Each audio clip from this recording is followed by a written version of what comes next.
आप सभी श्रोतागणों का स्वागत है मेरे चैनल रागनी सिंह में। ये सुनते हैं मालती जोशी जी की लिखी कहानी अतृप्त आत्माओं का देश।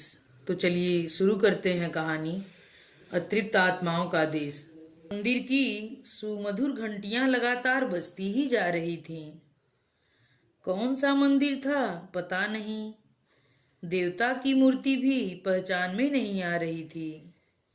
आरती थी कि खत्म होने का नाम ही नहीं ले रही थी। अरे यह तो दरवाजे की घंटी है। धीरे धीरे लौटती चेतना ने कहा, इतनी रात गए कौन होगा।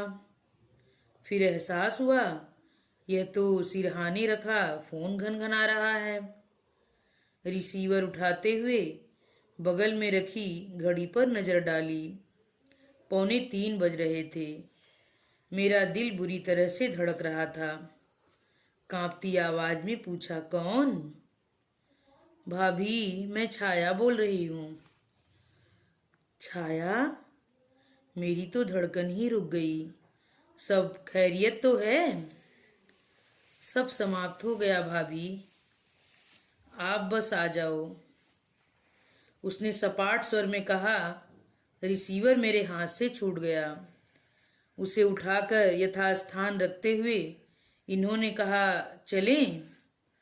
मुझे भान हुआ कि ये मेरे साथ ही जाग गए थे और मेरा चेहरा देखकर उन्होंने बिना कहे ही सब जान लिया था।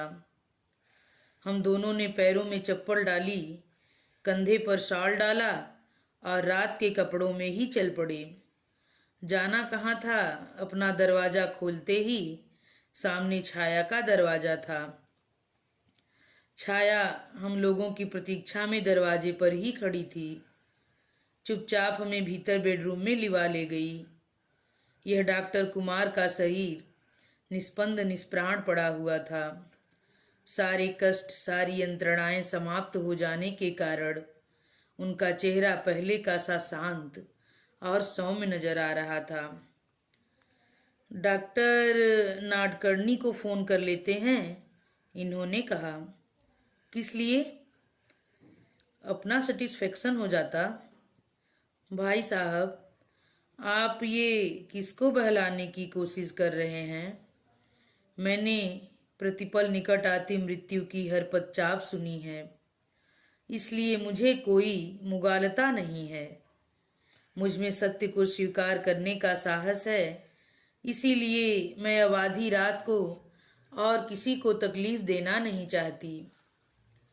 आपको भी नहीं देती, पर कैसी बात करती हो। मैंने उसे अंक में भरते हुए कहा। मेरे उस स्पर्श मात्र से उसके संयम का बांध टूट गया और वह भर भराकर रो पड़ी। उस निबिड़ रात्रि में उसका वह करुण विलाप मन को पिघला देने वाला था, पर मैंने उसे रोकने या छुपाने की चेष्टा नहीं की। रोने का उसे हक था। उसकी सारी तपस्या, सेवा सुसुसरा निष्फल हो गई थी। 15 वर्षों का साथ समाप्त हो गया था और भविष्य एक शून्य में परिवर्तित हो गया था। करीब आधा घंटे के बाद वह थोड़ी प्रकृतिस्थ हुई। दुपट्टे से आंखें पोंछते हुए उसने इनके हाथों में 2 नंबर दिए। यहाँ फोन कर दीजिए। इन्होंने एक नज़र उन नंबरों पर डाली और कहा, इतनी जल्दी क्या है, बाद में खबर कर देंगे। वैसे भी उन लोगों को आना तो है नहीं। साल भर में कितनी बार तो खबर की होगी। हर बार यही जवाब मिला कि हमें उनके जीने मरने से कोई मतलब नहीं है। छाया ने कहा, जीने से तो नहीं था भाई साहब, पर मरने से जरूर है। आप देखना, तीर की तरह दौड़े आएंगे। छाया का कहना बिल्कुल सही था। 15-20 मिनट बाद ही दोनों जगहों से फोन आ गया कि सुबह 5 बजे निकल रहे हैं, 11 बजे तक पहुंच पाएंगे, प्रतीक्षा की जाए। यू आर राइट छाया, इन्होंने कहा। मैं जानती थी खबर नहीं करती तो बाद में बवाल मचता। वैसे भी मैं कोई ब्याहता तो हूँ नहीं। मेरा साथ सिर्फ उनकी सांसों तक का था अब जो कुछ करना है उनके परिजन ही करेंगे। मेरी भूमिका समाप्त। छाया प्लीज अब चुप भी रहो। भाभी, मेरे चुप रहने से सच्चाई तो नहीं बदल जाएगी। और अब मेरी एक बात ध्यान से सुनिए। मैं उन लोगों के सामने पड़ना नहीं चाहती। वे आकर अपना काम करें। क्या तब तक आप मुझे कहीं छुपा सकती हैं? अपने घर में या फिर इसी घर में? उत्तर देने में मुझे थोड़ा वक्त लगा। आप शायद असौच का सोच रही होंगी, पर मेरा उनसे कोई वैधानिक संबंध नहीं था, इसलिए शायद शास्त्र में मेरे लिए सूतक का विधान नहीं है। अगर आप मदद करें तो मैं किसी होटल में भी शिफ्ट कर सकती हूँ, पर वह शायद उतना अच्छा नहीं लगेगा। मैं इतनी देर से वही सोच रही हूँ। तुम्हारा यहाँ न होना कैसा लगेगा? लोग क्या कहेंगे? आप लोगों से आप निपट लेना। सुबह 8 बजे से पहले कहीं खबर नहीं करनी है। हम दोनों ने अपनी सहमति दे दी। फिर ड्राइंग रूम में जगह बनाकर डॉक्टर साहब को जमीन पर ले लिया गया। उनके सिरहाने अगरबत्तियां जला दी गई। उनका बिस्तर समेटकर एक कोने में रख दिया गया। फिर छाया ने सारी अलमारियां लॉक की। चाबियां और नोटों की एक गड्डी मुझे थमाते हुए कहा, अब तुम्हारे हवाले वतन साथियों। मैंने कहा, अब चलो। उसने दुपट्टे से आंखें पोंछते हुए डॉक्टर साहब को प्रणाम किया और मेरे साथ हो ली। मैंने चाय बनाकर 2 घूंट उसे जबरदस्ती पिलाई और बाकी थर्मस में भरकर पानी के जग के साथ गेस्ट रूम में रख दी।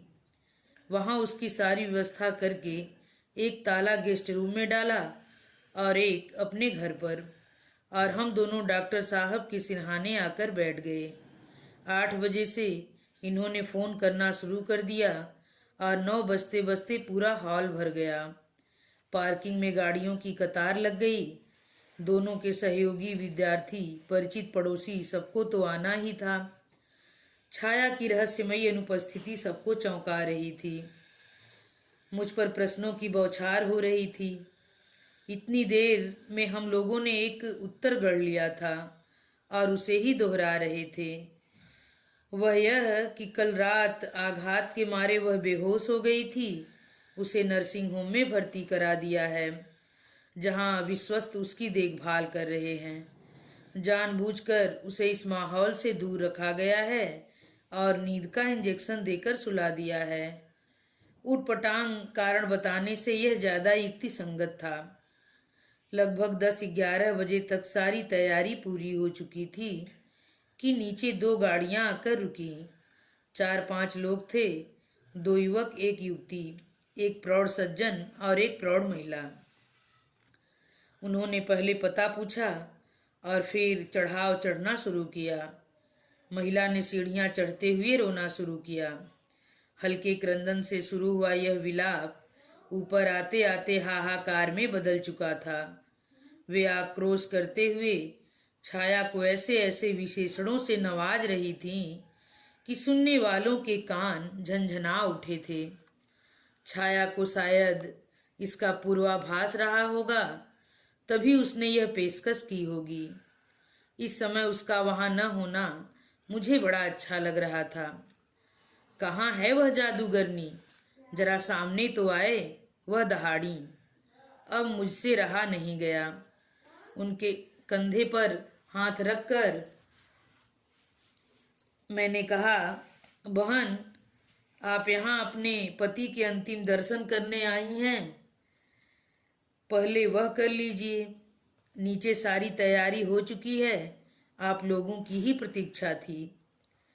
वह शायद समझ गई कि इस समय वह शत्रु के खेमे में है। उन्होंने एक बार अपने आसपास देखा और मृतदेह पर पछाड़ खाकर गिर पड़ी। उनके गगनभेदी विलाप से हॉल की दीवारें थर्रा गईं। साथ आए युवकों ने, शायद वे उनके बेटे और दामाद थे, संभालने की बहुत कोशिश की, पर वे तो जैसे बौरा गई थीं। तभी पीछे से एक और आकृति आई। अपनी माँ की प्रतिकृति सी बोली, किसके लिए रो रही हो मम्मी तुम? इस आदमी ने तुम्हें दिया क्या है? बेटा, इस समय तुम यहाँ अपने पिता को श्रद्धांजलि देने आई हो, इन्होंने गंभीर स्वर में कहा। उनकी अर्थी के सामने खड़े होकर ऐसा कुछ मत कहो जिससे मृतात्मा को कष्ट हो।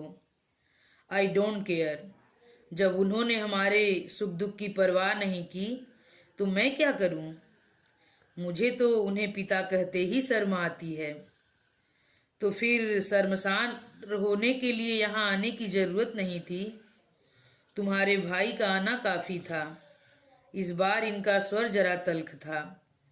मैं तो नहीं आ रही थी, इनके पिताश्री ने ही धकेल कर भेजा है, उसने पति के सामने हाथ नचाते हुए कहा। सोचा होगा यहाँ खूब असरफियाँ बढ़ रही होंगी, समय पर नहीं पहुँचेंगे तो घाटे में रहेंगे। उसके पति का चेहरा शर्म से लाल हो गया। बोला, यह बात नहीं है। पापा बोले कि पिता आखिर पिता होते हैं, उन्हें अंतिम प्रणाम तो करना ही चाहिए। वैसे भी कहते हैं कि मृत्यु के बाद सारी दुश्मनी समाप्त हो जाती है। इस बहसबाजी का एक फायदा तो हुआ, उनकी मम्मी का ध्यान बढ़ गया। कुछ देर के लिए वे अपना रोना भूल गईं। उतनी फुर्सत में सब लोगों ने अपने अंतिम प्रणाम अर्पित कर लिए। उनका बेटा तो पिता के चरणों में सिर रखकर उसे चुप कराया जा सका। मुझे आश्चर्य हुआ, जब पिता से इतना प्रेम था तो पहले क्यों नहीं आया? साल भर में कितने तो संदेश पहुंचाए होंगे, पर उसकी तेज तर्रार माँ जिन नजरों से अपने शोक विह्वल पुत्र को देख रही थी, उससे कारण समझते देर नहीं लगी। बेटे ने अपने पिता का रंग रूप तो पाया ही था, उन्हीं की तरह सौम्य शालीन प्रकृति भी पाई थी। इसीलिए शायद माँ से टकराने की हिम्मत नहीं पड़ी होगी। उन्होंने उनके सिसकते हुए बेटे को गले लगाते हुए कहा, बेटा, यह बहुत अच्छा किया जो तुम आ गए। अब कम से कम उन्हें बेटे के हाथों मुखाग्नि तो मिलेगी। मुखाग्नि तो मिलेगी, पर यहाँ नहीं। उन प्रौढ़ सज्जन ने अपनी दबंग आवाज में ऐलान किया तो सब चौंक पड़े। पता चला वे बच्चों के मामा हैं, मतलब कि पूरा खानदान ही अलग खुरदरी मिट्टी का बना हुआ था। उन्होंने कहा, पूरी जिंदगी तो उन्होंने बेगानों के बीच काट दी, मरने के बाद तो उन्हें अपनों के बीच अपनी मिट्टी में लौटने दीजिए। मतलब यह है कि अंत्येष्टि गांव में ही होगी। इस नए सिगूफे को सुनकर सब लोग सन्न रह गए। अगर यही मनसा थी तो पहले खबर कर देते, ये लोग शव को वहां पहुंचा आते। अब इतनी देर बाद यह निर्णय लेने का मतलब क्या था? इन्होंने समझाने का प्रयास किया। देखिए, उनका रोग जर्जर शरीर था और मृत्यु को भी अब 8-10 घंटे बीत चुके हैं। हम कुछ नहीं जानते। वे जैसे जिद पर अड़ गए। डॉक्टर साहब का बेटा और दामाद दोनों सिर झुकाए खड़े थे, कुछ बोल नहीं पा रहे थे। सारी कमान मामा जी और माँ बेटी ने संभाली हुई थी। काफ़ी हीलो हुज्जत के बाद हम लोगों ने हार मान ली। कल तक डॉक्टर साहब हमारे थे, पर उनके निर्जीव शरीर पर तो परिजनों का ही अधिकार था, जैसा चाहें करें। चलने से पहले मामा जी ने एक और तीर फेंका। अब सब लोग बाहर आ जाएं, जाने से पहले हम यह घर सील कर जाएंगे। हिसाब किताब जो भी होगा तिरही के बाद आकर करेंगे। अब मुझे भी ताव आ गया। मैंने दबंग आवाज में कहा, यह घर डॉक्टर कुमार का नहीं है, छाया का है। इसे सील करने का आपको कोई अधिकार नहीं है। हिसाब किताब के लिए आपको जब भी आना हो, आपका स्वागत है। यहाँ शरीफ लोग बसते हैं, चोरू चक्के नहीं। इसीलिए आपको किसी तरह की हेरा फेरी की आशंका नहीं होनी चाहिए। मामा जी ने एक बार मुझे आग्नेय नेत्रों से घूरा और फिर एकदम कमरे से बाहर हो गए। उसके बाद एक एक करके सभी लोग सीढ़ियां उतरने लगे। सश्रु नयनों से हमने डॉक्टर साहब को विदाई दी। यूं तो हर मृत्यु अपने साथ दुख और शोक लाती है, पर अपने आप को इतना असहाय और निरुपाय कभी नहीं पाया था। पहली बार यह अनुभव हुआ। उन लोगों के जाने के बाद एक भयावह सन्नाटा पसर गया था। मन एकदम सुन्न हो गया था। पर इस समय मन को लाड करने का समय नहीं था। छाया का बिखरा घर निमंत्रण दे रहा था। छाया की कुछ कुलीग्स और बिल्डिंग्स की 2-3 महिलाओं को मैंने अनुरोध करके रोक लिया और पूरे घर की साफ सफाई कर डाली। सीढ़ियों को भी धो पोंछ कर चमका दिया। कई लोगों ने छाया की जिंदगी के इस पहलू की जानकारी ही नहीं थी। डॉक्टर साहब की पत्नी और परिजनों को देखकर वे लोग आश्चर्यचकित थे। उत्सुकता उनके चेहरे से फूटी पड़ रही थी, पर मौके की नजाकत को देख वे कुछ पूछ नहीं पा रहे थे। मैंने भी उनकी जिज्ञासा को हवा नहीं दी। कम से कम आज उस विषय पर चर्चा करना मुझे अच्छा नहीं लग रहा था। सब काम निपटाते दोपहर के 3 बज गए। उसके बाद मैंने सधन्यवाद सबको विदा किया। उन लोगों के जाने के बाद ही मैंने अपने घर का ताला खोला। नहा धोकर पहले मैंने चाय बनाई, इनको दी और फिर गेस्ट रूम का ताला खोला। छाया को देखा तो मेरे पांव दरवाजे में ही जम गए। इन 8-10 घंटों में वह जैसे 8-10 साल बुढ़ा गई थी। चेहरे का सारा रक्त जैसे किसी ने सोख लिया था। एक असहाय भाव उसके चेहरे पर छा गया। सांत्वना के संवेदना के सारे शब्द मैंने बीच में ही गटक लिए। चाय की प्याली उसके सामने रखकर मैं चुपचाप बाहर चली आई। समय की उसे भी दरकार थी, मुझे भी। 2-4 दिनों बाद वह थोड़ी नॉर्मल हो पाई। चेहरे का रंग भी धीरे धीरे लौटने लगा था। उसकी जिद के बावजूद मैंने उसे घर नहीं जाने दिया। उस सूने घर में उसे भेजते मेरा दिल कांपता था। एक बात और भी थी, 2-4 कौर ही सही वह हमारे साथ खा लेती थी। घर पर तो शायद निराहार ही रह जाती। उसे ज्यादा दिन तक अज्ञातवास में नहीं रखा जा सकता था। धीरे धीरे लोगों को खबर हो ही गई थी और वे मिलने आने लगे। उन लोगों के पास संवेदना तो थी, पर कौतूहल की मात्रा ज्यादा थी। पति के शव के सिरहाने खड़े होकर डॉक्टर साहब की पत्नी ने जो बागबान छोड़े थे, लोग अब उसका अर्थ पूछ रहे थे। मुझे तो उन लोगों के साथ उसे अकेले छोड़ते डर लगता था। लगता था शब्दों से नोच ही खाएंगे उसे। सारा काम छोड़कर मैं उसके पास ही बैठी रहती। बाद में भुनभुनाती तो वह कहती, भाभी, सच्चाई से कब तक मुंह छिपाती फिरूंगी, कभी तो सामना करना ही पड़ेगा। एक दिन तो उसने जिद ही पकड़ ली, भाभी मुझे घर जाने दीजिए, लोग आपके यहाँ मातम पुरसी करने आते हैं, मुझे अच्छा नहीं लगता। अच्छा क्यों नहीं लगता?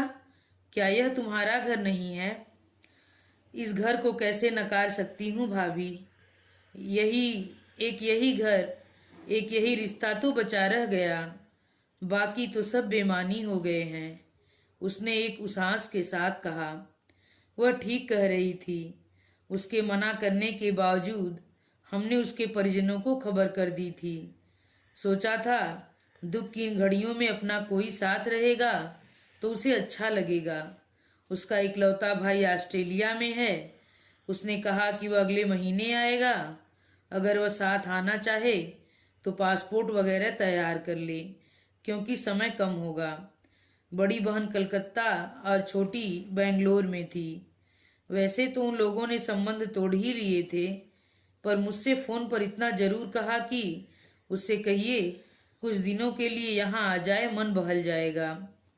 यह निमंत्रण इतना औपचारिक था कि उसके भीतर की अनास्था साफ पढ़ी जा सकती थी। छाया ने ठीक ही कहा था। उसके लिए अब यही एक घर और एक रिश्ता बचा है। लगभग 20 साल पहले छाया इस सामने वाले फ्लैट में रहने आई थी। स्थानीय महाविद्यालय में संगीत की प्राध्यापिका के रूप में उसकी नियुक्ति हुई थी। उसके पायलट पति की 8 महीने पहले ही दुर्घटना में मृत्यु हो गई थी। पुराने घर में, पुराने शहर में स्मृतियां उसे बेचैन किए दे रही थीं, इसलिए सब कुछ छोड़ छाड़ कर यहाँ आ गई थी। पति के बीमे की रकम और कुछ संचित पूंजी लगाकर उसने यह घर ले लिया था। मुझे यह नया पड़ोस बहुत अच्छा लगा था। हंसमुख, मिलनसार, सौम्यशालीन उस लड़की ने पहले ही दिन हम लोगों का मन जीत लिया था। उसने भी आते ही हमें भैया भाभी का दर्जा दे डाला। बाद में एक बार मैंने उससे कहा भी, तुम मुझे दीदी बना सकती थी, पर ये शायद तुम्हें अपने लगे। वह बोली, दीदी तो मेरी दो यहीं भारत में हैं, पर भैया बहुत दूर चला गया है, इसीलिए मुझे एक भाई की दरकार थी। हमारे 2 घरों का कब एक घर हो गया पता ही नहीं चला। मेरे बच्चों के लिए छाया का घर स्टडी रूम बन गया। हफ्ते में 4 दिन छाया शाम का खाना हमारे साथ खाने लगी। इसी अंतरंगता के बीच उसने एक दिन हमारा परिचय गणित के विभागाध्यक्ष डॉक्टर कुमार से करवाया। सुदर्शन, सुसंस्कृत व्यक्तित्व के धनी डॉक्टर साहब हम लोगों को प्रभावित न करते तो ही आश्चर्य था। उनके जाने के बाद छाया ने पूछा, भाभी डॉक्टर साहब कैसे लगे? अच्छे हैं, बहुत अच्छे। मैं शादी कर लूं? शादी? मैं तो चकित रह गई। तो क्या वे शादीशुदा नहीं हैं? मुझे तो उनकी उम्र। भाभी वे शादीशुदा हैं, उनके 2 बच्चे भी हैं। फिर क्या, वही पुराना किस्सा। पत्नी से बनती नहीं है, 2 साल से यहाँ पड़े हैं। पत्नी न सुंदर है न सुशिक्षित, केवल पैसे के बल पर गरीब घर का यह जहीन लड़का खरीद लिया गया। जबरदस्ती कुंडलियां तो मिलाई जा सकती हैं, पर मन ऐसे नहीं मिलते। वह महिलाहीन बोध से ग्रस्त है। फिर बाप के पैसे का गुमान भी है। पति को हर घड़ी संकालू दृष्टि से देखती है, 24 घंटे उनकी जासूसी करती है। कौन भला आदमी यह सब सहन कर सकता है? इसीलिए हार कर डॉक्टर साहब ने इतनी दूर तबादला करवा लिया है। घर कभी न जाने की कसम ले ली है। इसीलिए हम दोनों एकाकी प्राणियों ने साथ रहने का मन बना लिया है। उसके इस अप्रत्याशित प्रस्ताव को सुनकर हम लोग सोच में पड़ गए। मुझसे तो कुछ बोलते ही नहीं बना। इन्होंने गंभीर स्वर में कहा, छाया, यह तो सिर्फ भावनात्मक पक्ष हुआ, हमें कानूनी पक्ष भी तो देखना होगा। उन्होंने तलाक के लिए अर्जी दे रखी है, देखें कब तक हो पाता है। हम लोग चुप हो गए। हम लोग करते भी क्या? कानून अपना समय लेता रहा। 2 एकाकी जीव सुध बुध खोकर मिलते रहे। विषय के लिहाज से संगीत और गणित 2 ध्रुव होते हैं, पर अकेलेपन के धरातल पर वे दोनों एक ही हो गए। अपने अपने ढंग से दोनों अकेले थे, दुखी थे। दोनों को सहारे की तलाश थी। छाया के परिवार में किसी को कोई आपत्ति नहीं थी। उसके ससुराल वाले भी उसकी दूसरी शादी के पक्ष में थे। सब जानते थे कि पहले तलाक हो जाए ताकि शादी वैधानिक समझी जाए, पर मामला था कि खिंचता ही चला जा रहा था। आखिर उन लोगों के सब्र का बांध भी टूट गया। एक दिन छाया मांग में सिंदूर भरकर डॉक्टर साहब के साथ दरवाजे पर आ खड़ी हुई। भाभी, हम लोगों ने मंदिर में शादी कर ली है, अब आप हमें आशीर्वाद दो। क्या करती, आशीर्वाद देना ही पड़ा। जो भी रस्मों रिवाज थे सब किए, पर मन खट्टा हो गया। शादी के बाद वह ससुराल नहीं गई। डॉक्टर साहब का सारा सामान उठाकर यहाँ ले आई। वे भी घर जमाई बनकर प्रसन्न थे। कई सारी परेशानियों से उन्हें अनायास छुटकारा मिल गया था। विवाह के बाद छाया ने बड़े चाव से गृहस्थी शुरू कर दी थी। उसका पहला विवाह ज़्यादा दिन नहीं चला था। उसमें भी पति आधे दिन बाहर बाहर ही रहे। विरह की ये घड़ियाँ उसने कभी पीहर कभी ससुराल रहकर काटी थीं। अपने घर का सुख उसने यहीं आकर पाया था। अपने घर को वह बहुत सुव्यवस्थित ढंग से सजाकर रखती थी। फिर भी वह गृहस्थी अधूरी तो थी। डॉक्टर साहब के आ जाने से वह जैसे संपूर्ण हो गई। दो एक बार मैंने दबी जबान से तलाक के बारे में पूछा तो उसने बहुत ही चलता सा जवाब दिया, केस कोर्ट में है, देखे कब तक होता है। एक बार तो बिटिया मुझसे उलझ पड़ी, आप हर बार छाया दीदी को तलाक के बारे में कोसती क्यों हो? कोचना क्या होता है, मैं तो पूछती भर हूँ, पर क्या ज़रूरत है? उन्हें शायद यह अच्छा नहीं लगता। देखा नहीं कैसे बेमन से जवाब देती हैं, और उनका चेहरा भी कैसा हो जाता है। छोटी बोली, ठीक तो है, यह उनका पर्सनल मामला है, जरूरी थोड़े ही है कि वह हर बात हमसे शेयर करें। मुझे लगा बच्चे मुझसे ज़्यादा समझदार हो गए हैं। लाख अपनत्व के बावजूद थे तो हम पड़ोसी ही, एक औपचारिक दूरी तो रहनी ही थी। इस रिश्ते के बाद उसके अपनों से उससे संबंध तोड़ लिए थे, पर इस तरह का कठोर निर्णय हम नहीं ले सकते थे। हमारे संबंधों में खटास लाने के लिए यह कारण पर्याप्त नहीं था, बल्कि अपनों से कट जाने के बाद वह हम पर ज़्यादा निर्भर हो गई थी। मेरी बेटियां तो जैसे उन दिनों उसकी संरक्षिका ही बन गई थी। उस अल्हड़ उम्र में इस तरह का रोमांस बच्चों को वैसे भी प्रभावित करता है। फिर इतने दिनों का संग साथ जो था, अब तो दोनों शादी करके बाहर चली गई हैं, पर खबर लगते ही दोनों के फोन आ गए थे। दोनों ने छाया को साग्रह निमंत्रण दे डाला था। इस गांधर विवाह के बाद लोक व्यवहार में वह भले ही मिसेज कुमार बन गई हो, पर सरकारी तौर पर छाया गौतम ही बनी रही। घर उसके ही नाम रहा। जब भी शासन से आपत्ति आई, बता दिया गया कि कुमार साहब पेइंग गेस्ट हैं। मुझे हमेशा डर बना रहा कि डॉक्टर साहब की कर्कशा पत्नी किसी दिन दरवाजे पर आकर तमाशा न खड़ा कर दें, पर उन्होंने पति को इतनी भी तवज्जो नहीं दी। उन्हें अपने ही हाल पर छोड़ दिया। उनकी एक ही जिद थी कि तलाक नहीं देंगे, सो उन्होंने नहीं ही दिया।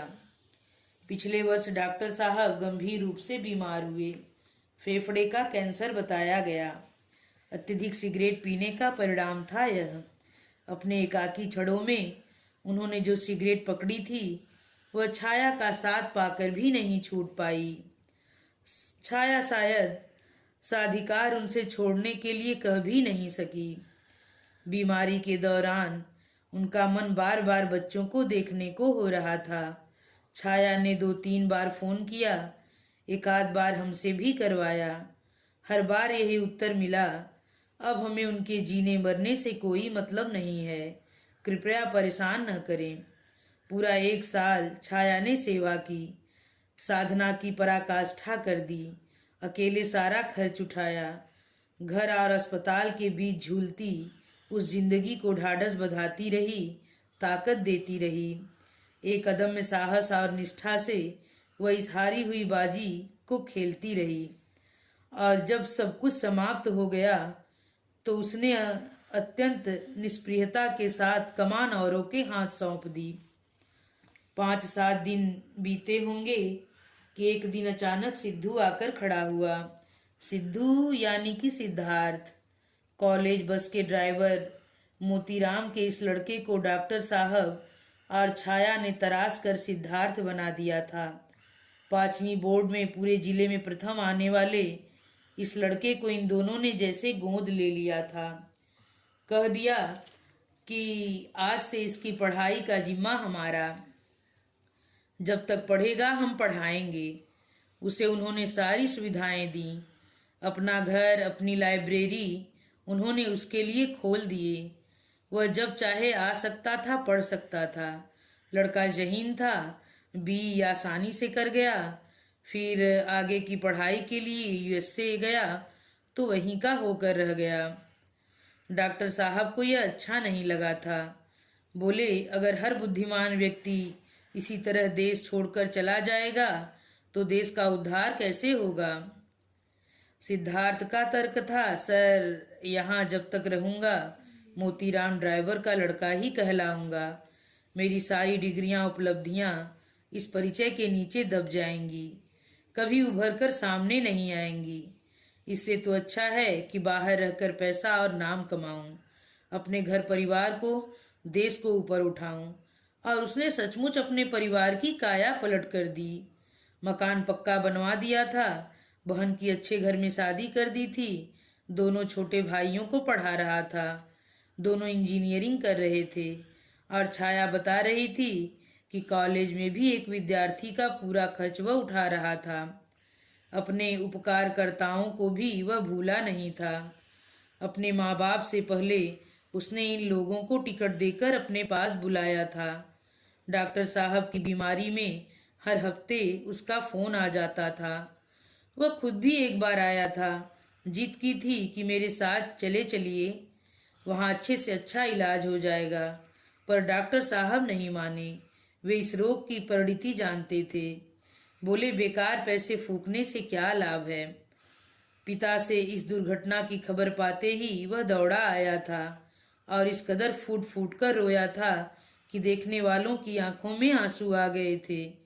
मुझे डॉक्टर साहब के बेटे की याद हो आई। माँ के डर से बेचारा रो भी नहीं पाया था। आते ही सिद्धार्थ ने जिद पकड़ ली कि इस बार मैं अकेला वापस नहीं जाऊंगा, आपको साथ लेकर जाऊंगा। इतनी जल्दी मेरा यहाँ से निकल पाना मुश्किल है पगले, तो आप जितने दिन कहेंगी रुक जाऊंगा, पर इस बार आपकी कोई जिद नहीं चलेगी। पिछली बार जब मैं यहाँ आया था तो सर ने मुझसे वचन ले लिया था कि आपको यहाँ अकेले नहीं रहने दूंगा। अब इसे पितृऋण कहिए या गुरु ऋण, मुझे चुकाने दीजिए, नहीं तो उनकी आत्मा को शांति नहीं मिलेगी। मैं उनकी लीगल वाइफ नहीं हूँ, जानते हो ना। इससे मुझे क्या फर्क पड़ता है, आप मेरी माँ तो हैं ना। उसका निश्चल स्नेह देखकर हम सभी का मन भर आया था। अच्छा लगा कि छाया के लिए सोचने वाला कोई तो है। वह अपनी जिद पर अड़ गया तो हमने भी छाया का बिस्तर बांध ही दिया। मैंने कहा, कौन सा हमेशा के लिए जाना है, 6 महीने से ज्यादा का वीजा तो मिलता ही नहीं है। उतने दिन घूम आओ, उसकी बात भी रह जाएगी, तुम्हारा भी मन बहल जाएगा। जाना जब एक तरह से तय हो गया तो एक दिन वह कुछ कागज लेकर इनके पास आई। भाई साहब, ये पेंशन पेपर्स हैं। वैसे तो सारी खाना पूरी हो चुकी है, फिर भी आप एक बार देख लें। मेरे जाने से पहले यह काम हो जाए तो ठीक रहेगा। तुम्हारे जाने से पहले तो करना ही होगा, तुम्हारे दस्तखत तो जरूरी है ना। और वो जो भी ट्रेजरी ऑफिसर के सामने। कब चलती हो बोलो। वो हंस दी। जिनके दस्तखत जरूरी हैं उन्हें खबर कर दी गई है। मेरे रहते आ गई तो अच्छा ही है, नहीं तो आप लोग देख लेना। मतलब और क्या होगा। मैं क्या कोई बहुत गूढ़ बात कह रही हूँ। पेंशन तो उनकी पत्नी को ही मिलेगी ना, और उनकी पत्नी मैं नहीं, गायत्री देवी हैं, आप सब जानते हैं। पत्नी का कौन सा कर्तव्य उन्होंने निभाया है, मैंने तुनक्कर कहा। हम तुम ऐसा सोचते हैं भाभी, पर शासन तो वही करेगा जो वैधानिक हो। यह तो तुम्हारे साथ बड़ा धोखा हुआ, अन्याय हुआ। धोखा तो तब होता जब मुझे अंधेरे में रखा जाता। यहाँ तो डे 1 से सारी बातें दिन के उजाले की तरह स्पष्ट थी। मुझे तो सब पता था। मुझे जब एहसास हो गया कि इस बीमारी से वे उबर नहीं पाएंगे तो मैंने उनसे कहा कि वे अपने हाथों से सारे कागज तैयार करके जाएं, जिसको जो देना है वह भी सब तय करके जाएं। मैं चाहती थी कि मरते समय उनके मन पर कोई बोझ न हो, कोई अपराध बोध न हो, वे निश्चिंत मन से संसार से विदा लें। उनकी निष्प्रियता कि मैंने मन ही मन दाद दी, पर सोच रही थी कि जाते हुए डॉक्टर साहब क्या सचमुच निश्चिंत थे? छाया को लेकर उनके मन में कोई अपराध बोध नहीं था। एक दिन दोपहर उसने मुझे आवाज दी। जाकर देखा ड्राइंग रूम एकदम शोरूम बना हुआ है। डॉक्टर साहब के सूट्स और स्वेटर्स हैंगर से लटके हुए हैं। दीवान पर उनके कुर्ते पजामे, पैंट शर्ट और टाइयों का ढेर लगा हुआ था। सिद्धार्थ की मदद से हर चीज अलग अलग ढेर में करीने से रखी जा रही थी। दीवान की बगल में दर्जन भर जूते चप्पलों की जोड़ियां रखी हुई थीं। ये सब क्या हो रहा है? अपरिग्रह की दीक्षा ले रही हूँ, उसने सूखी हंसी हंसकर कहा। फिर बोली, भाभी, मैंने उन लोगों के यहाँ खबर भेज दी है कि 6 महीने के लिए मैं बाहर जा रही हूँ। वे आएं और अपना हक ले जाएं। अगर मेरे सामने आते हैं तो ठीक ही है, नहीं तो आप उन्हें यह सब दे देना। कहना तुम्हारे पिता की स्मृतियां हैं, सहेज सको तो ठीक है, नहीं तो गरीबों में बांट देना, पर यहाँ से ले जाओ। इतनी जल्दी क्या है छाया, लौट कर दे देना। नहीं भाभी, जितनी जल्दी हो सके मैं इस अध्याय को समाप्त करना चाहती हूँ। वहाँ से लौटने के बाद मैं एकदम नए सिरे से जिंदगी शुरू करूँगी, इसलिए पुराने जंजाल से एकदम मुक्त हो जाना चाहती हूँ। मुक्त होना क्या इतना सरल है, मैंने सोचा, पर उससे कुछ नहीं कहा। इस समय वह जो भी कर रही थी अपनी समझ से ठीक ही कर रही थी। उसे टोकना अच्छा नहीं लगा। और सिर्फ ये कपड़े ही नहीं हैं भाभी, अभी इनकी किताबें हैं, पेपर्स हैं, उन्हें तो मैं अलमारियों के साथ कॉलेज को दे रही हूँ। यहाँ धूल खाने से अच्छा है वहाँ किसी के काम आए। उनके घर में तो इन चीज़ों की न कोई ज़रूरत होगी न इज्जत। साहबजादे शायद बीकॉम या बीएससी करके घर बैठ गए हैं।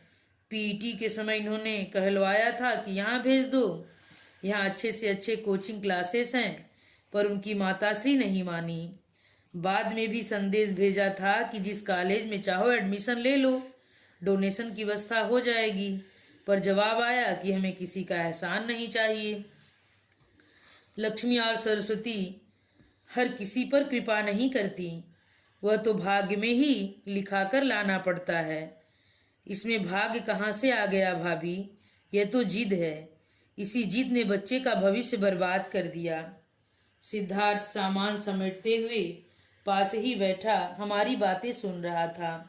एकदम बोला, आंटी, सब कुछ दान करने से पहले मेरे लिए प्रसाद स्वरूप सर की कोई चीज़ जरूर निकाल दीजिएगा। घड़ी, स्वेटर, शाल, पुस्तक, कुछ भी चलेगा, मैं उसे हमेशा अपने पास रखूँगा, मस्कॉट की तरह। तुम्हारा जो मन हो वह ले लो बेटा, तुम ही तो उनके सच्चे उत्तराधिकारी हो। जिन्हें मैंने न्योता दिया है वे तो श्राद्ध जीवने वाले हैं। उन्हें जिंदा आदमी से कोई सरोकार नहीं होता, वे सिर्फ मरण त्योहार मनाना जानते हैं। छाया ने ठीक ही कहा था। श्राद्ध जीवने वालों की तिरही के तीसरे दिन ही संदेश आ गया कि आ रहे हैं। छाया, जो अब तक बड़ी बहादुर बनी हुई थी, एकदम नर्वस हो गई। बोली, भाभी, आपने जैसे उस दिन संभाल लिया था आज भी संभाल लीजिए। मैं उन लोगों का, खासकर उस औरत का सामना नहीं करना चाहती। उस दिन की बात और थी छाया, आज का प्रसंग अलग है। आज तुम्हारी अनुपस्थिति से गलत संकेत जाएगा, लगेगा कि तुम अपराध बोध से ग्रस्त हो, तुम्हारे मन में चोर है, इसीलिए सामने पड़ने से डरती हो। मैं डरती नहीं हूँ भाभी, पर उस तरह की बकवास मैं सह नहीं पाऊंगी। मैंने उस दिन भी उनका मुंह बंद कर दिया था, आज भी कर दूंगी, यह वादा रहा। पर तुम मोर्चे पर डटी रहो, भागो मत। ढलती दोपहर वे लोग आए। सिर्फ 4 लोग थे, बेटी, दामाद, बेटा और बहू। माताश्री नहीं आई थी। हमने राहत की सांस ली, लेकिन फिर देखा कि बेटी भी नितांत कठोर मुख मुद्रा बनाकर माँ की कमी पूरी कर रही है। उसका पति बहुत सज्जन और सुसंस्कृत लगा। मुझे उस पर दया हो आई। क्या इसे भी वही सब सहना पड़ रहा होगा जो इसके ससुर ने सहा था? बेटा उसी तरह गुमसुम सौम्य शांत मुद्रा में था। उसका घुटा सिर देखकर तो एकदम डॉक्टर साहब याद हो आए। केमियोथेरेपी के दिनों में वे ऐसे ही लगते थे। बहू बहुत प्यारी थी, केवल उसी ने हम दोनों के पैर छुए थे। बाकी लोगों ने तो नमस्ते भी नहीं की थी। वे लोग चुपचाप आकर सोफे पर विराजमान हो गए। छाया पानी लेकर आई, पर किसी ने नहीं लिया। इतनी लंबी यात्रा के बाद कोई पानी भी न पिए, यह जरा अजीब सा लगा। शायद घर से मना करके भेजा हो, शायद उन्हें जहर खुरानी का डर हो। बाद में बहू ने मेरी इस शंका की पुष्टि भी कर दी। अपने नन्हे से छौने को दूध पिलाने के बहाने वह भीतर आई थी। मैं उसके साथ होली ताकि छाया उन लोगों से खुलकर बात कर सके। बहू ने यह भी बताया कि दीदी रानी को खास तौर से फ़ोन करके बुलाया गया था ताकि उनकी देख रेख में सारा काम हो सके। अम्मा जी का कहना था कि इस मिट्टी के माधो को तो कोई भी ठग लेगा। तुम्हें भी शायद इसीलिए साथ कर दिया है। अरे नहीं, हम तो जिद करके आए हैं। जीजा जी के सामने अम्मा जी कुछ बोल नहीं पाई थी। अब घर पहुंचकर खूब चकचक होगी। फिर आंखों में आंसू भरकर बोली, हमने जाने कितनी बार कहा होगा कि जाओ, एक बार जाकर मिल आओ। मरने वाले की आत्मा को यूं कल पाना नहीं चाहिए। पर सास हमारी ऐसी कटकरेजिन है कि क्या बताएं। सास नहीं आती, पर बेटा तो आ सकता था। कैसे आता? अपनी मर्जी से आज तक कुछ किया भी है? वे तो माँ के कहे से उठते बैठते हैं। माँ मना कर दें तो वे पानी भी न पिएं। वह घर, वह गृहस्थी कैसी होगी, इसकी मैंने मन ही मन कल्पना कर ली। उस नन्ही सी नाजुक सी लड़की पर मुझे ममता हो आई। उस निरंकुश शासन में कैसे दिन काटती होगी ये, जबकि पति नाम के जीव से तो किसी प्रकार के सहारे या समर्थन की आशा ही नहीं है। हम लोग बाहर आए तब छाया उन्हें कपड़ों का वह स्तूप संभलवा चुकी थी। बोली, तुम्हारे सुरुचि संपन्न पिता का कलेक्शन है। साल भर में तो इन्हें बाहर की हवा भी नहीं लगी। बीमारी के दौरान वे जो कपड़े पहनते रहे हैं वे तो मैंने दान कर दिए हैं। बाकी सब तुम्हारे सामने हैं। इसे अपने पिता का प्रसाद समझकर ग्रहण करोगे, आशीर्वाद समझकर पहनोगे तो उनकी आत्मा को शांति मिलेगी, मुझे भी अच्छा लगेगा। न पहनना चाहो तो गरीबों में बांट देना। मैंने तुम्हारी चीजें तुम्हें सौंप दी हैं, आगे तुम्हारी मर्जी। हमारी सबसे कीमती चीज तो आपने हथिया ली है। अब ये चिथड़े लौटा कर एहसान क्या जता रही हैं? मैं तो सन्न रह गई। इस उम्र में ऐसा कर्कश स्वर और ऐसी तिक्त भाषा। लड़की बिल्कुल माँ के पद चिन्हों पर चल रही है। ये तेवर उसे घुट्टी में ही पिला दिए गए हैं। छाया का चेहरा भी तमतमा गया था। उसने ओट शक्ति से भींचकर ही उसने अपने आप पर काबू पाया था। बिटिया को अनदेखा और अनसुना करते हुए उसने एक फाइल खोली। ये तुम्हारे पिता के सर्टिफिकेट हैं।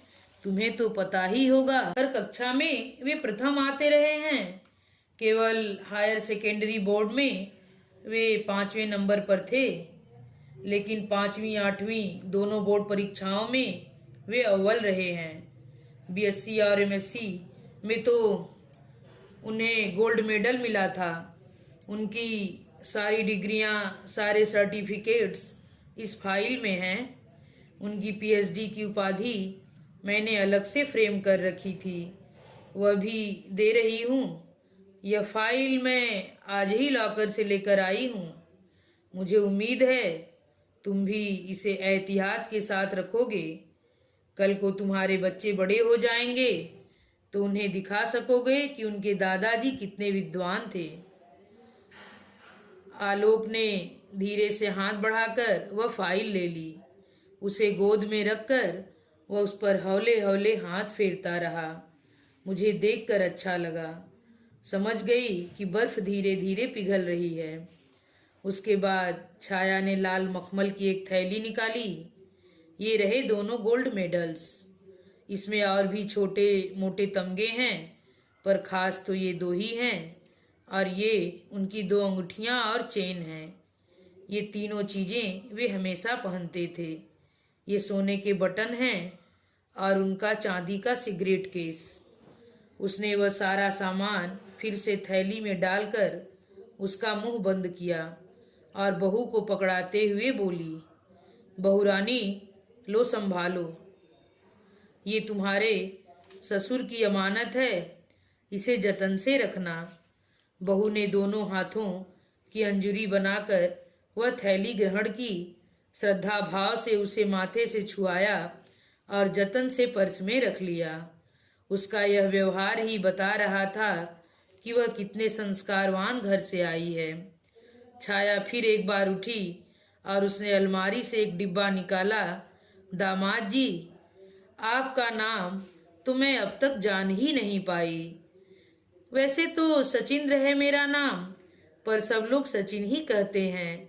आप भी वही कहिए। सचिन जी, ये आपके ससुर जी की आपके लिए भेंट है। उनकी बड़ी हसरत थी कि अपने हाथ से आपको पहनाते, पर उन्हें तो शादी में आने की ही मनाही कर दी गई। अब आप उनकी शिक्षा को पूरी करें। छाया ने डिब्बा खोला। सुनहरी चमचमाती घड़ी थी। उसका पट्टा भी निखालिस सोने का था और डायल के चारों ओर नग झिलमिल कर रहे थे। जैसे ही छाया ने डिब्बा आगे बढ़ाया, अदिति ने पति का हाथ पकड़ लिया। बिल्कुल मत छूना, हमें यहाँ की कोई चीज़ नहीं चाहिए। मैं यहाँ सिर्फ सुपरवाइज करने आई हूँ। जिस आदमी को बाप कहते मुझे शर्म आती है, उसकी कमाई की फूटी कौड़ी भी मैं नहीं लूँगी। बोलते समय उसके स्वर से ही नहीं, चेहरे से भी नफरत टपक रही थी। तुमने शायद उस दिन भी यह बात कही थी कि उन्हें बाप कहते तुम्हें शर्म आती है। मुझे लोगों ने बताया था, छाया ने शांत स्वर में कहा। हाँ, और मैं 1000 बार यह बात कह सकती हूँ। मैंने ही उन्हें शादी में आने से मना किया था। अगर वे कन्यादान करते तो मेरा मंडप से उड़ जाना तय था। अदिति प्लीज़, आलोक और सचिन ने एक साथ कहा। क्यों? तुम्हें क्यों मिर्ची लग रही है? आलोक, उसे रोको मत, बोलने दो। उसके मन का गुबार एक बारगी निकल जाने दो, तभी यह हल्का महसूस करेगी, छाया ने कहा। लेकिन अदिति, मरने वाले की ओर से एक बात तुम्हें बताना चाहूँगी। तुमने उन्हें कन्यादान तो नहीं करने दिया, पर पुण्य शायद उनके खाते में ही गया होगा। कैसे? इस शादी के लिए पूरे 5 लाख का चेक उन्होंने काटा था। तुम्हारे मामा जी खुद लेकर गए थे। 5 लाख? सबकी आंखें आश्चर्य से फट पड़ी थीं। सचिन तो एकदम सनक ही गया। क्या बात करती हैं? क्या वह 5 लाख की शादी थी? ऐसी कंगली शादी तो मेरे खानदान में किसी की नहीं हुई होगी। हद दर्जे की बद इंतजामी थी। कुल जमा 50 बाराती थे, पर उनका भी ठीक से स्वागत सत्कार नहीं हो सका। न ढंग का खाना था, न जनवासा। अपनी बिटिया को जो कुछ भी दिया हो, पर मुझे तो सगाई की अंगूठी को छोड़कर कुछ भी नहीं मिला। मेरे भाइयों की शादी में चांदी के डिनर सेट आए थे। बारातियों को चांदी के गिलास मिले थे। तीनों भाइयों को ससुराल से 4 व्हीलर्स मिली हुई है। घर में जब भी मेरी शादी का जिक्र होता है, मैं शर्म से गड़ जाता हूँ। हर बार बस यही राग अलापा गया कि लड़की के पिता अलग हो गए हैं। इसलिए अब जो भी है, जैसा भी बन पड़ा है, उसे स्वीकार कीजिए। 5 लाख कुछ होते हैं आंटी। मेरी समझ में नहीं आ रहा कि वे गए कहाँ। यह तो तुम पूजनी मामा जी से ही जाकर पूछना। वे ही आकर तंगदस्ती का रोना रो गए थे। खैर, उन बातों को अब भूल जाओ। जो कुछ हो गया उसे अब बदला तो नहीं जा सकता है ना। बस तुम मरने वालों की इच्छा का थोड़ा सा मान रख लो। ये घड़ी ले लो। सचिन ने चुपचाप वह घड़ी ले ली। अदिति देखती रही, कुछ नहीं बोली। 5 लाख वाली चोट जितनी आकस्मिक थी, उतनी ही जबरदस्त थी। वह एकदम हतप्रभ रह गई थी। उसके तेवर ढीले पड़ गए थे। और अब यह आखिरी काम। छाया ने एक और फाइल निकालते हुए कहा, ये पेंशन के कागजात हैं।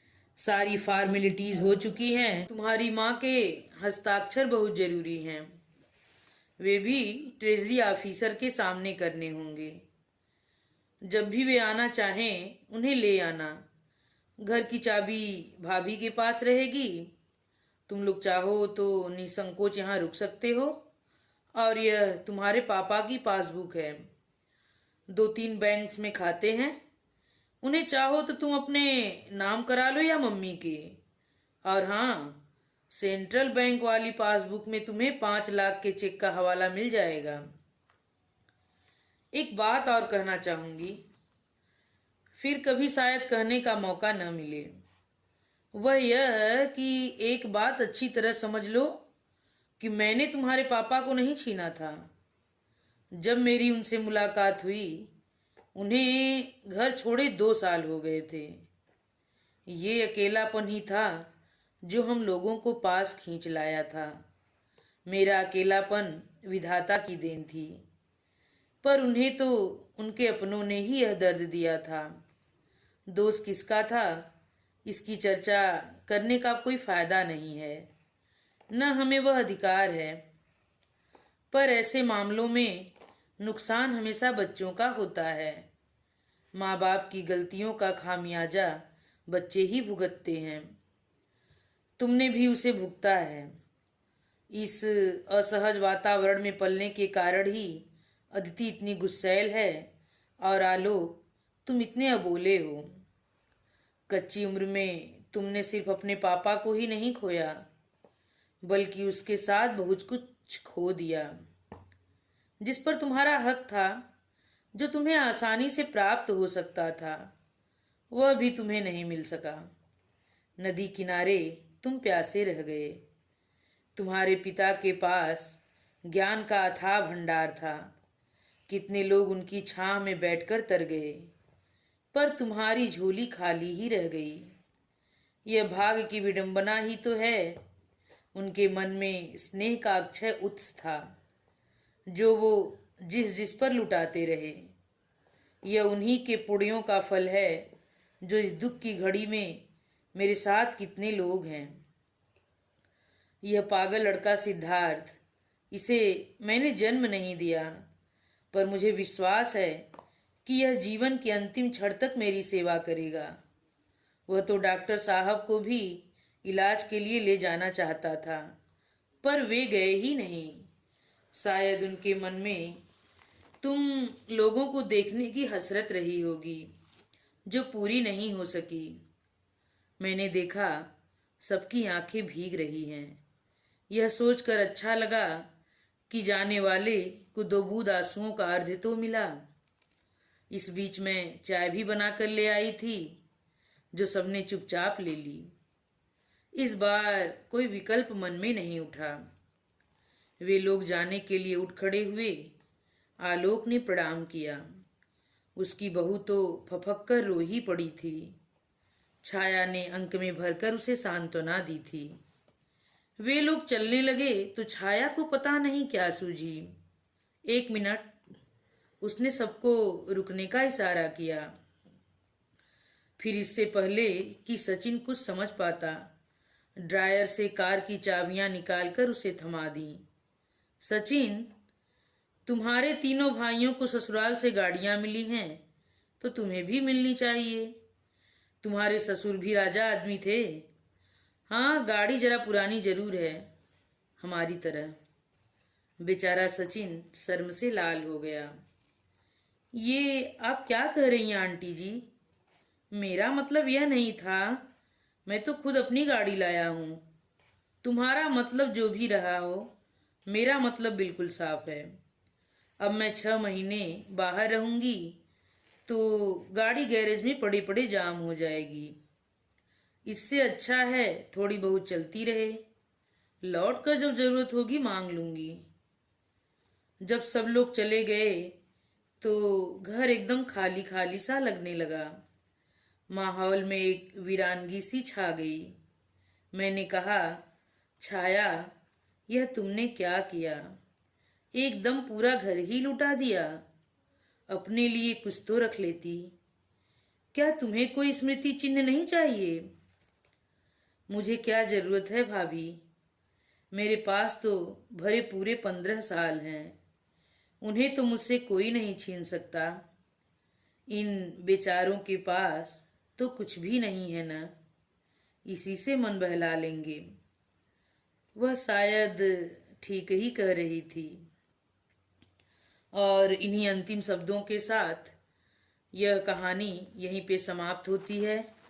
आप सभी श्रोतागणों से मेरा मेरा विनम्र अनुरोध है कि आप लोगों को यह कहानी पसंद आई हो तो कृपया मेरे चैनल को सब्सक्राइब, वीडियो को लाइक और कमेंट करके यह बताना न भूलिएगा कि आप लोगों को कहानी कैसी लगी।